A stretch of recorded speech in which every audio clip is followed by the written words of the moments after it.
يموت ببطء. من يصبح عبدا للعادة، مكررا كل يوم نفس الطريق.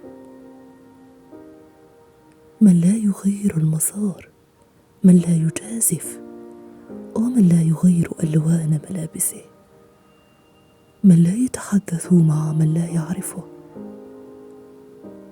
يموت ببطء. من يجعل من التلفاز مرشده الروحي. يموت ببطء. من يتجنب العاطفة. من يفضل الأبيض على الأسود والنقاط على حرف أي بدلا من مجموعة من المشاعر. من النوع الذي يجعل عيونك تلمع، تلك التي تحول التثاؤب إلى ابتسامة، التي تجعل قلبا ينبض في مواجهة الأخطاء والمشاعر. يموت ببطء. من لا يقلب الطاولة، من ليس سعيدا في العمل، من يخاطر بما هو مضمون من أجل ما ليس مضمون كي يسعى وراء حلم. من لا يتجرأ على أقل مرة واحدة في العمر أن يهرب من التوصيات العقلانية. يموت ببطء.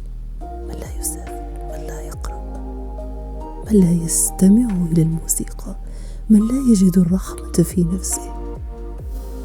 يموت ببطء. من يدمر احترام ذاته، من لا يدع غيره يساعده. يموت ببطء. من يمضي الأيام في الشكوى من سوء حظه أو المطر المتواصل. يموت ببطء. من يتخلى عن مشروع من قبل أن يبدأ، الذي يفشل في طرح أسئلة حول مواضيع لا يعرفها.